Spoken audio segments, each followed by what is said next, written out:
کو اپنے گناہوں کو یاد کر کے کیا کرنا چاہیے؟ توبہ کرنی چاہیے، استغفار کرنی چاہیے۔ تو حضرت امام احمد بن حنبل رحمۃ اللہ علیہ کا دور تھا، امام احمد بن حنبل رحمۃ اللہ علیہ کا دور تھا، تو آپ سیاحت کرتے تھے، پوری دنیا کا سفر کرتے تھے علم اور حدیث کی تلاش کے اندر، ایک ملک سے دوسرے ملک جاتے تھے، اور اس دور میں تو نہ جہاز ہوتے تھے نہ گاڑیاں ہوتی تھی، اور دو تین چار مہینے کا پیدل مسافت طے کرتے تھے۔ تو امام احمد بن حنبل رحمۃ اللہ تعالی علیہ ایک دفعہ سفر کرتے کرتے کسی ایک شہر کے اندر پہنچے، اور اس شہر کے اندر پہنچے تو رات پڑ گئی، تو آپ نے سوچا کہ جو شہر کی بڑی مرکزی جامع مسجد ہے اس کے اندر میں جو عشاء کی نماز ادا کرتا ہوں۔ تو چونکہ سفر اتنا لمبا تھا اور رات کو لیٹ ہو گئے، جب رات مسجد کے پاس پہنچے تو پتہ چلا جی مسجد بند ہو گئی، عشاء کی نماز ختم ہو گئی اور مسجد کیا ہو گئی، اور کئی مہینوں کی مسافت طے کر کے وہاں آئے تھے۔ تو مسجد کے دروازے کے باہر کھڑے اب سوچ رہے تھے امام احمد بن حنبل کہ میں رات کے کہاں گزاروں، تو کہیں نہ کہیں ان کو پڑاؤ کرنا تھا، اللہ والے جہاں مصلی بچائیں وہیں ان کا جو ہے وہ جگہ ہوتی ہے۔ تو ابھی مسجد کے باہر کھڑے سوچ ہی رہے تھے، تو ایک سامنے ایک تندور والا تھا، نان بھائی، روٹیاں لگانے والا، کلچے لگانے والا، تو بڑا دیندار شخص تھا۔ تو وہ تندور والا اس نے دیکھا کہ بڑے بزرگ ہیں، سفید داڑھی ہے، سفید لباس ہے، امامہ پہنا ہوا ہے، چہرے سے نور جھلک رہا ہے، اور مسجد کے باہر کھڑے ہیں۔ تو وہ اس نے کیا کیا، اپنا فوراً اپنے دکان بند کی، تندور بند کیا، وہ اٹھا اور آ کر ان کے، اس کو نہیں پتا کہ یہ امام احمد بن حنبل ہیں، وہ ان کے پاس آ کر ان سے سلام کیا، اور سلام کرنے کے بعد ان سے کہا کہ بزرگو، آپ کا چہرہ، آپ کا سراپا، آپ کی دستار اور آپ کا لب و لہجہ مجھے بتا رہا ہے کہ آپ کے اللہ کے ولی ہیں، تو اللہ کے خاص بندے ہیں اور مسافر ہیں۔ کیا ہیں؟ مسافر ہیں، اور ظاہر ہے اس وقت مسجد بند ہو چکی ہے،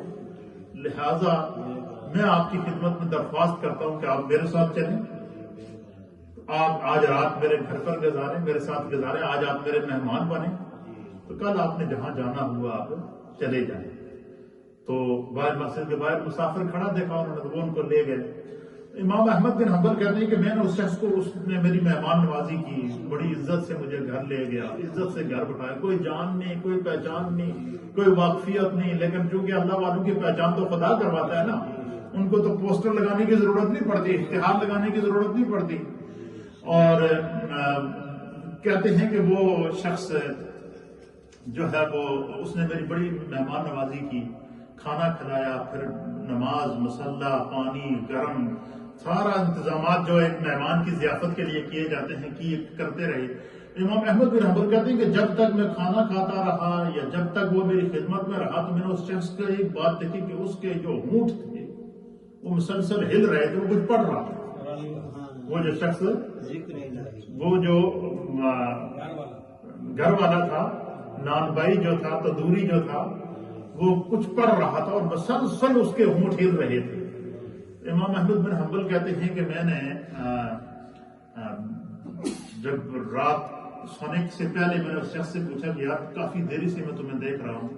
تو ایک تو اللہ تعالیٰ تمہیں جزائے خیر دے کہ انہوں نے ایک مسافر کو جو ہے وہ پناہ دی ہے اور خدمت بھی کی ہے، مہمان نوازی بھی کی ہے، لیکن ایک بات میں نے دیکھی ہے کہ میں مسلسل دیکھ رہا ہوں کہ تو کچھ پڑھ رہا ہے، تیرے ہونٹوں سے کسی چیز کا ورد جاری اور ساری ہے،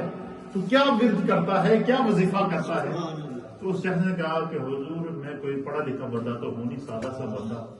لیکن ایک میری عادت ہے، ٹھیک ہے، کہ میں جدو بھی تسبیح روزہ ہوں، چلتے پھرتے اٹھتے بیٹھتے میں پڑھتا ہوں استغفر اللہ ربی من کل ذنب واتوب الیہ، استغفر اللہ ربی من کل ذنب واتوب الیہ، استغفر اللہ ربی من کل ذنب واتوب الیہ۔ اور پھر میری یہ عادت ہے کہ میں جب بھی دعا کرتا ہوں، اس شخص نے کہا جب بھی میں دعا کرتا ہوں، میں دعا کرنے سے پہلے استغفر اللہ کا وظیفہ کرتا ہوں، استغفر اللہ کا وظیفہ کر کے پھر اللہ سے دعا کرتا ہوں،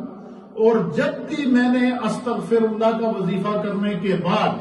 وظیفہ استغفار کرنے کے بعد میں نے جب بھی دعا کی ہے، خدا نے میری دعا کو اسی وقت قبول کیا۔ پھر اس شخص نے کہا کہ میں نے اللہ تعالیٰ سے 3 دعائیں مانگی تھی، کلمہ استغفار پڑھ کے، اور پہلی دعا میں نے اللہ سے مانگی تھی کہ خداوند قدوس مجھے حرمین طیبین کی حاضری کی سعادت عطا فرمائے۔ وہ کہنے لگا اللہ تعالیٰ نے مجھے سعادت عطا فرما دی، میری دعا قبول ہو گئی۔ پھر ایک اور دعا اس نے بتائی کہ میں نے ایک اور دعا اللہ کی بارگاہ میں مانگی تھی تو خدا نے وہ بھی دعا بھی میری قبول کر لی، اور میں نے اللہ کی بارگاہ میں ایک اور دعا کی ہوئی ہے، وہ ابھی تک قبول نہیں ہوئی۔ انہوں نے پوچھا جی وہ کیا دعا تو نے کی؟ مطلب کہ میں نے 100 مرتبہ کلمہ استغفار پڑھنے کے بعد اللہ سے دعا کی ہے کہ یا اللہ میری زندگی میں مجھے احمد بن حنبل کا دیدار کرا، یا اللہ میری زندگی میں مجھے امام احمد بن حنبل کی زیارت کرا دے، کیونکہ وہ رہتے دوسرے ملک کے اندر ہیں، میرے پاس اتنا وسائل نہیں ہے کہ میں چل کے وہاں جا سکوں۔ تو میں نے اللہ تعالیٰ سے آج ہی استغفار پڑھ کے دعا کی ہے کہ یا اللہ مجھے جو ہے وہ امام احمد بن حنبل کا دیدار کرا۔ تو بس وہ جب اس نے یہ بات کی نا تو امام احمد بن حنبل کی آنکھوں میں آنسو آ گئے، آپ نے رونا شروع کر دیا اور ان پر کیفیت طاری ہو گئی۔ تو انہوں نے ان سے کہا جی کہ مجھے تمہارے پاس خدا نے بھیجا ہے، میں خود نہیں آیا ہوں، مجھے اللہ نے بھیجا ہے، اور خدا نے تیری دعا کو قبول کیا، اور اسی فقیر کو احمد بن حنبل کہتے ہیں۔ دیکھیں ایک سادہ آدمی، کوئی عالم نہیں، کوئی کچھ نہیں، اس کا ایک وظیفہ کیا جو وہ جانتا تھا اس نے وہی پڑھا۔ اس لیے میرے دوستوں، میرے بزرگوں، جب خدا اپنے ذکر کی توفیق دے دے نا تو اس ذکر، جو بھی ذکر، نبی پاک کی حدیث ہے کہ جتنا بھی کوئی وظیفہ کرو چاہے عمل تھوڑا ہو